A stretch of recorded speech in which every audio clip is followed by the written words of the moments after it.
যাচ্ছিল। আপনারা দেখেছেন আমাদের স্টলগুলোতে শিক্ষার্থীদের অংশগ্রহণ করার কারণে একটি কুচক্রী মহলে হিংসাত্মকভাবে আমাদের স্টলগুলোতে আক্রমণ করে ভাঙচুর চালিয়েছে।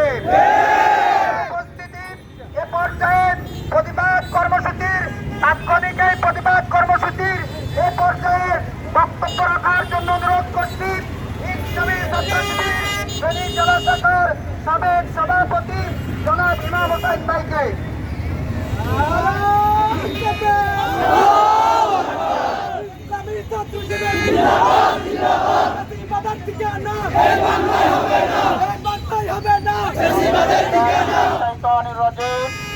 বিসমিল্লাহির রহমানির রহিম।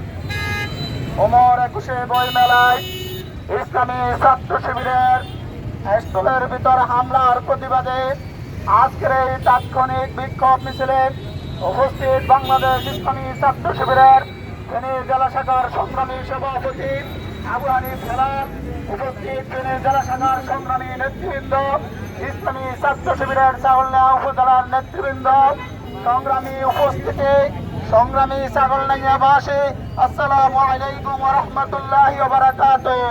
ওয়ালাইকুম আসসালাম। সংগ্রামী উপস্থিতি, যারা দিনের বেলায় মুখ দেখাতে পারে না, তারা রাতের বেলায় সন্ত্রাসী কার্যক্রম করে, যাদের পড়াশোনা নাই, যারা স্কুল কলেজে যায় না, তারাই ওই বেলায় হামলা করে, তাদের মুখ দিয়ে একটি শব্দ বের হয় না, কথাতে হিংসা ছড়ায়, কথাতে সন্ত্রাস ছড়ায়।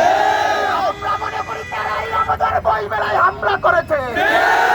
ইসলামী ছাত্র শিবির যে জ্ঞান দিয়ে, যে দিন দিয়ে, যে ইসলাম দিয়ে অগ্রযাত্রা শুরু করেছে, সেই অগ্রযাত্রাকে ব্যাহত করার জন্য আমাদের স্থলে হামলা করে শেষ করে দিবে মনে করেছিল। আমরা তোমাদেরকে জানিয়ে দিতে চাই, তোমরা দিনের বেলায় আমাদের সামনে যেরকম উপস্থিত হতে পারো না, আগামী দিনে তোমাদেরকে আমরা এই দেশের মাটিতে দাঁড়াতে দিব না। ফাঁসিবাদকে নতুন করে এই বাংলার মাটিতে আমরা দাঁড়াতে দেব না, দেব না, দেব না। আমি ছাত্র শিবিরের একজন কর্মী থাকা অবস্থায়, অবশিষ্ট এক বিন্দু রক্ত থাকা অবস্থায় নতুন করে সন্ত্রাসকে আওয়ামী লীগের মতো এদেশে থাকতে আমরা দেব না।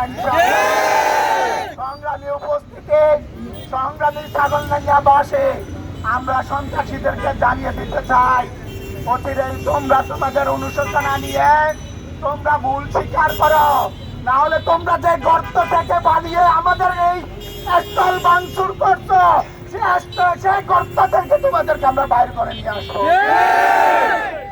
উপস্থিতকে আন্তরিক ধন্যবাদ জানিয়ে আমার কথা শেষ করছি।